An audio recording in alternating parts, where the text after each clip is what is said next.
Shalom shalom, ndabaramukije mwese muriko murankurikira kuri Holy Canaan TV. Ku mazina nitwa Pastor Landry Bukuru.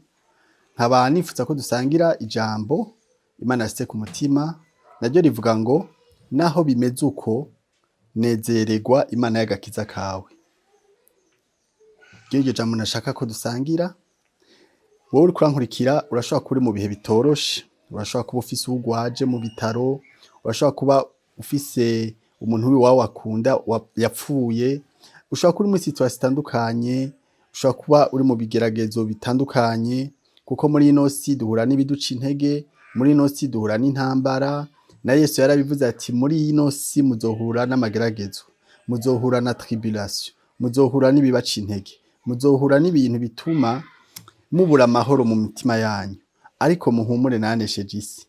Inkuru nziza ngufitiye nuko naho bimeze uko nezererwa Imana y'agakiza kawe. Ntiwemere ko Satani agutwara umunezero, ntiwemere ko Satani akwereka ko umengo karabaye, ntiwemere ko Satani akunyaga amahoro yo mu mutima. Ziga mu mutima wawe, birivuga ngo rinda umutima wawe kuruta uko worinda ikindi kintu cose, ngo kuko ariho ubugingo bududubiriza. Ziga mu mutima wawe Satani ntakunyaga amahoro, kuko ico Satani abashaka yuko utakaza umunezero, abashaka yuko widodombera Imana. Muri buki gihe Yobu yahura n'ibigeragezo, umugore we yamubwiye ngo tuka Imana upfe. Ngoma nkubwire ngo igituma uriko uraca mu vyo uriko uracamwo, Satani ashaka kugera ahantu widodombera Imana ukayituka.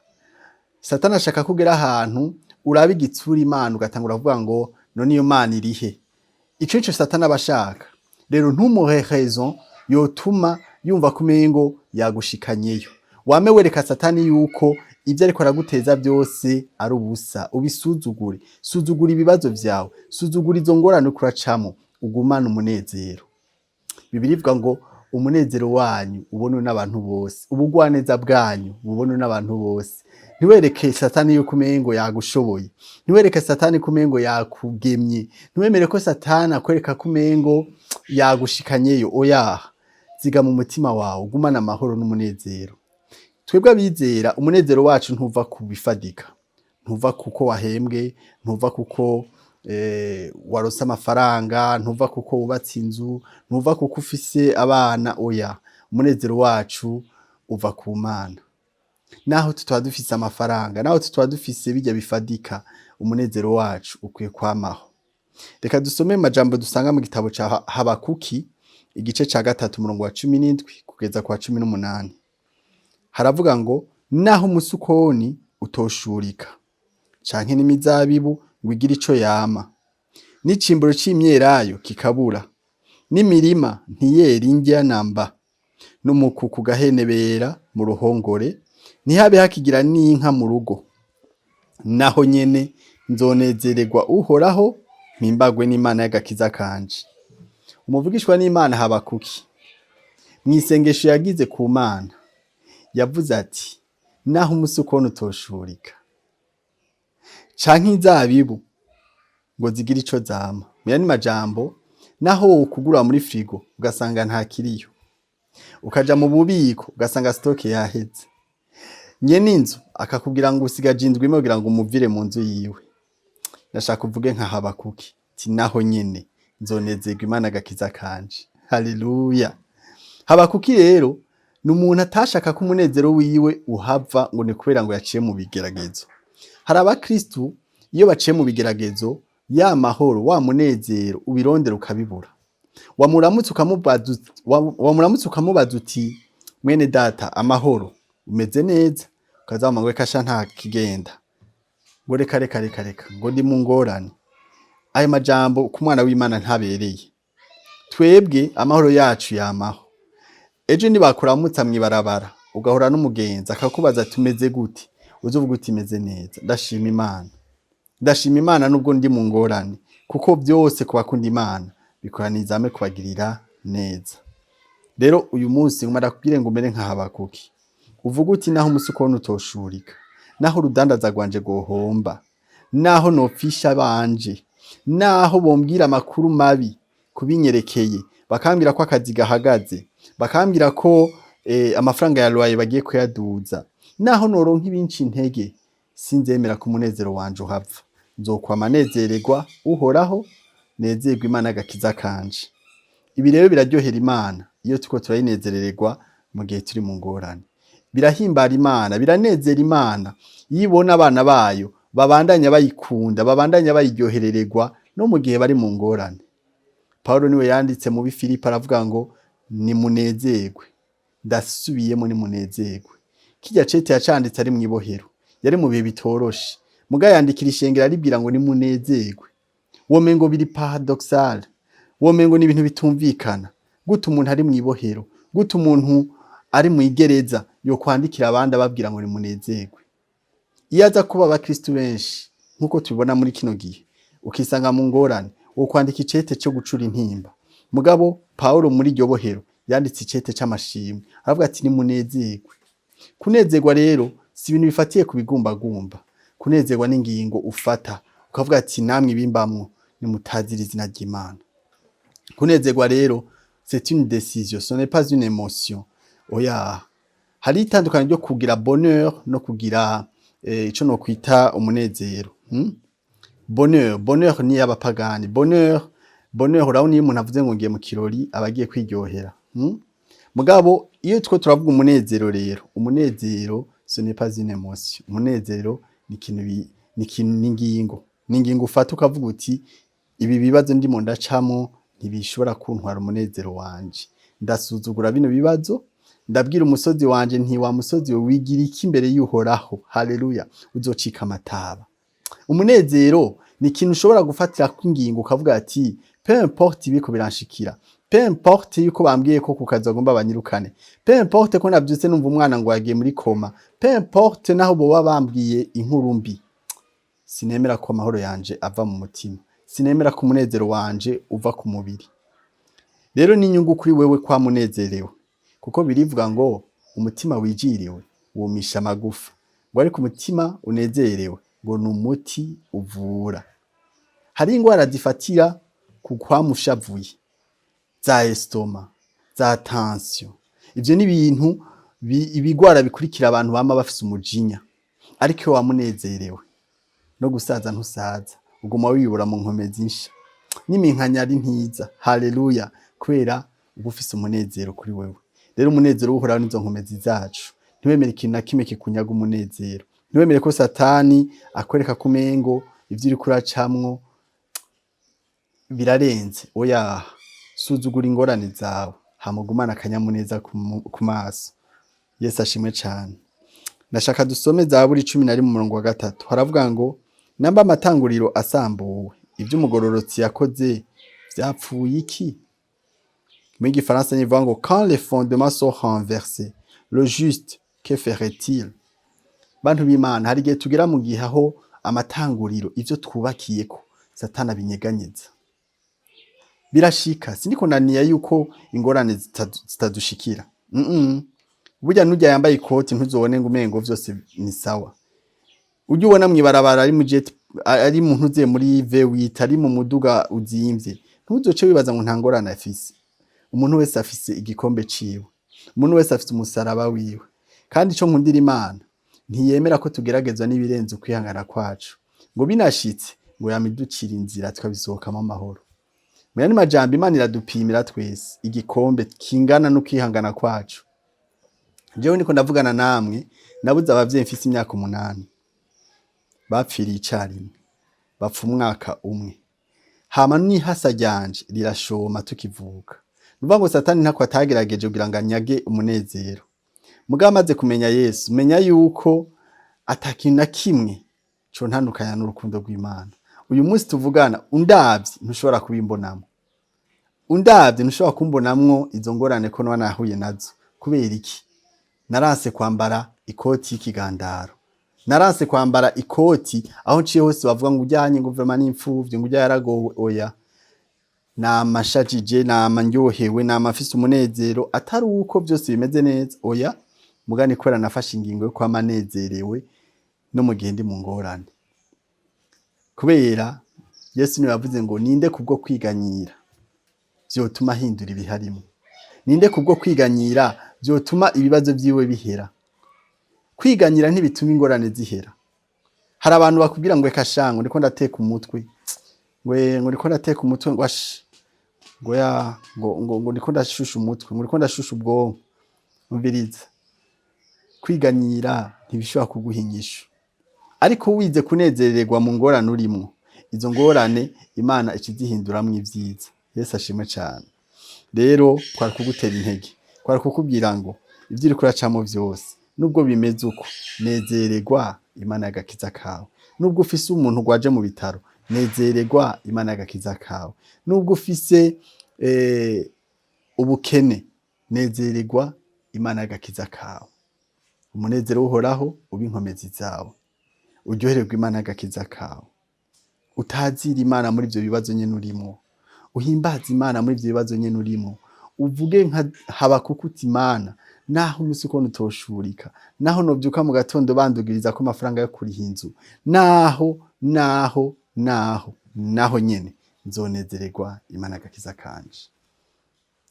Nta ngorane rero uriko uracamwo utoshobora kwihanganira, nta ngorane uriko uracamwo utoshobora kwihanganira, kandi binashitse ukanayicamwo, dufise isezerano ry'uko Imana izoducira inzira tukabisohokamo amahoro. Hari n'indi sezerano rivuga ngo naho muzoca mu nzuzi ntizizobarengera, nimwaca mu muriro ntuzobaturira. Ntibisigura ko tutazoca mu muriro, ntibisigura ko tutazoca mu matanure, ntibisigura ko tutazoca mu munga w'igitutu c'urupfu, mbwa dufise isezerano ry'uko amazi atazoturengera. Ibibazo uriko uracamwo, Imana ntizemera ko birengera ukwihangana kwawe.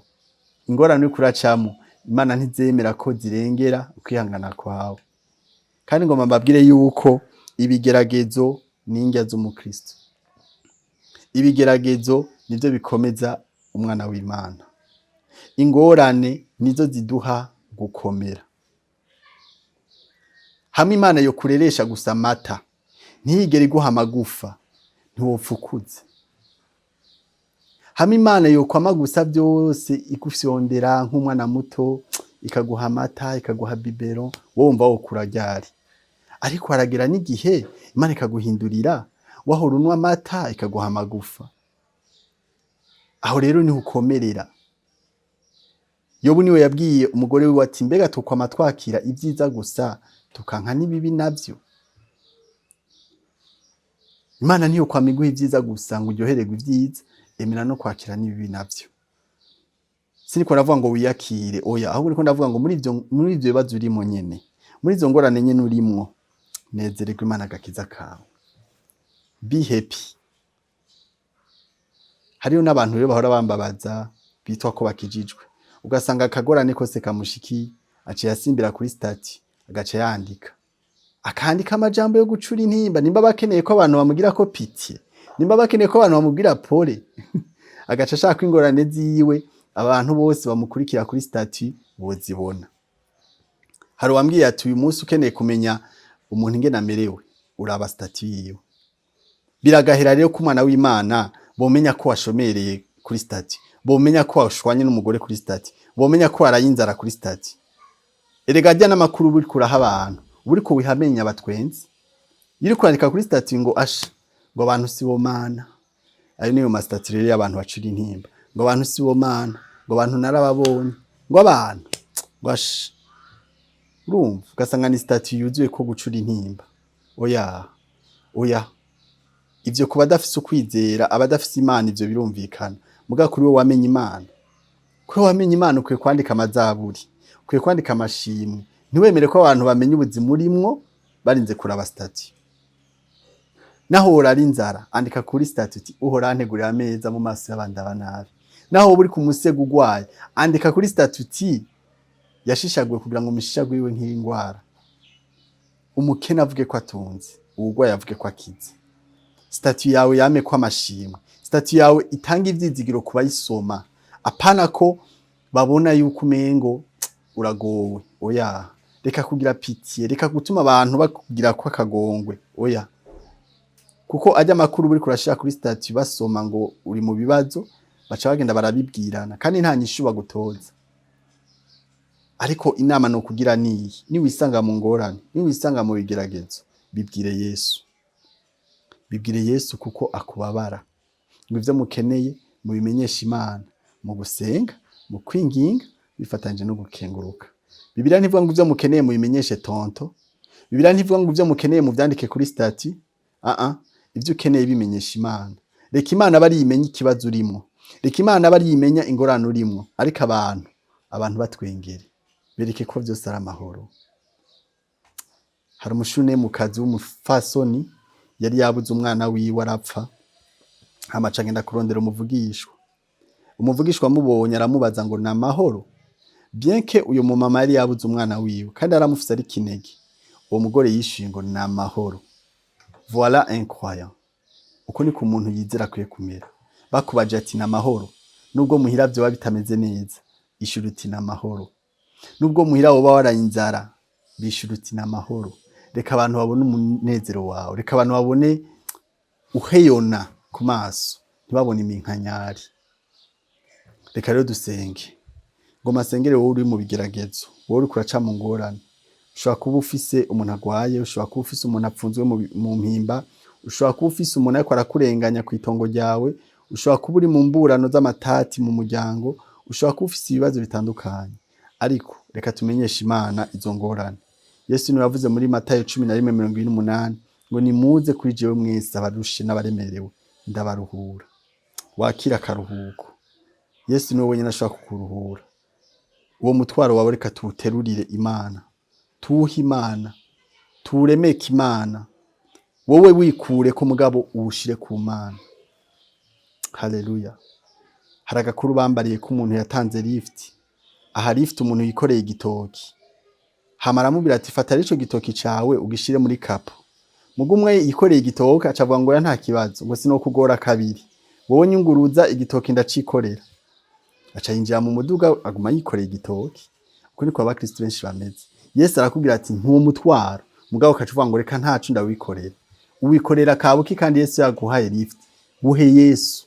Buture Yesu animuremuruke. Kadusenge. Ura Mana yacu. Uri Imana ihindura ibihe. Uri Imana ifata umusozi ikawugira amataba. Uri Imana yumva gusenga kwacu. Uri Imana izi ivyo ducamwo. Uri Imana atakigusoba. Ndakweretsa aba bantu bariko barankurikira. Bariko baca mu ngorane. Bariko baca mu bibazo. Bamwe baragwaye, abandi bafise amadeni, abandi bafise ubukene, abandi nabo bafise ababo bari mu mpimba.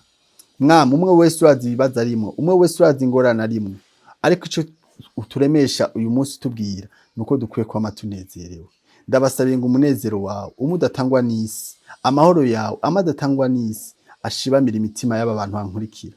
Mwami buzuza umunezero mu gishingo c'ikigandaro, buzuza umunezero mu gishingo c'amarira. Kumwe wahindura Ana ukamuzuza ishimwe muri we. Mwami nabo nyene ubahe impamvu yo gushima. Ubahe impamvu yo gushima mwami. Ubahe impamvu yo gutazira. Ubahe impamvu baremera intahe mu izina rya Yesu. Ndasengeye abagwaye ngo bakize. Abari ku musego ubakize. Abafise ababo baboshwe ubafashe mwami. Ubacira inzira. Mwami abari kubanura ku bikombe vy'imibabaro. Abari ko baca mu ngorane. Abari kubanura ku bigeragezo. Abari kubagira intambamye mu ngo zabo. Ndabasabiye mwami ikiganza cawe kimwe kitananiwe kimwe ukiramvuye ngo uhaza ivyaremwe byose. Ico kiganza cawe nyene ugikoze ku bantu bose bagwaye. Ikiganza cawe mwami gishikira uwo muntu wese ari mu bibazo. Ikiganza cawe mwami gishikira uwo mumama afise amadeni. Ikiganza cawe mwami gishikira uwo muntu mwami afise umuntu agwaje mu bitaro. Reka ikiganza cawe mwami gikize umuntu wese ariko arankurikira papa. Mwami ndakoretsa abantu bafise imitima irushe. Abantu bafise imitima ijanjaguritse. Abantu bafise imitima mwami ikomeretse. Abantu mwami buzuye agahinda. Ndabasabiye ngo ubuzuze mwami amashimwe. Umunezero wawe ucike inkomezi zabo. Abariko bariganyira, abariko barihebura, abariko bumva umengo mwami ivyabo birarangiye, abariko bumva umengo ivyabo biracitse. Ndabasabiye mwami gusubira ubagirire neza. Ubagirire neza mwami. Ishura imitwaro yabo, ishura amasengesho yabo mwami. Kugira ngo nibamara kubikora baze bahagarare mu ngoro yawe bagushima. Mwami ndasengeye n'ingo zatandukanye, abari mu divorce, abari muri processus ya divorce, ndasenze mu izina rya Yesu Kristo, uwo mugambi wo kwahukana ubave mu mitwe, ndabasabiye ngo usubire ubunge babe umwe, bacike umwe, abariko barashwana n'abagabo, bariko barapfa ibintu n'abagabo, ndabasabiye mwami umwumvikano mu izina rya Yesu Kristo. Mwami ndasenge nabo bose bari mu kigandaro, reka ikigandaro cabo kirangire uyu munsi mwami, buzura amashimwe, buzura intahe, buzura impamvu yo kugushima. Uzoba ukoze Yesu. Ndagushimiye kuri kurakiza, ndagushimiye kuri kurabohora, ndagushimiye kuri kurasubizamo ivyizigiro kubacitse intege, ndagushimiye kuri kurongera inkomezi abadendebukiwe, ndagushimiye mwami kuri kurahindura amateka, uri kurahindura ubuzima bw'abadukurikira. Tubisenze tugushima, tugutazira, ni mu izina rya Yesu Kristo dusenze. Amen. Reka mfata akanya ko gushima wowe wankurikiye kuva ku ntango gushika ku iherezo, ndakubwira ngo twako turavugana ku ijambo rivuga ngo nubwo bimeze uko, nezererwa Imana agakiza kawe. Ntiwemere ko situation ituma utakaza ivyizigiro. Gumana ivyizigiro, gumana umunezero, gumana intwengo no muri izo ngorane nyene kuracamo. Murakoze rero ko mwafashe akanya ko kudukurikira. Shimire n'abashoboye kudutumira kuri Holy Canaan TV. Uhoraho abandanye yagura amahema yanyu, ni mu izina rya Yesu tubisenze. Amen.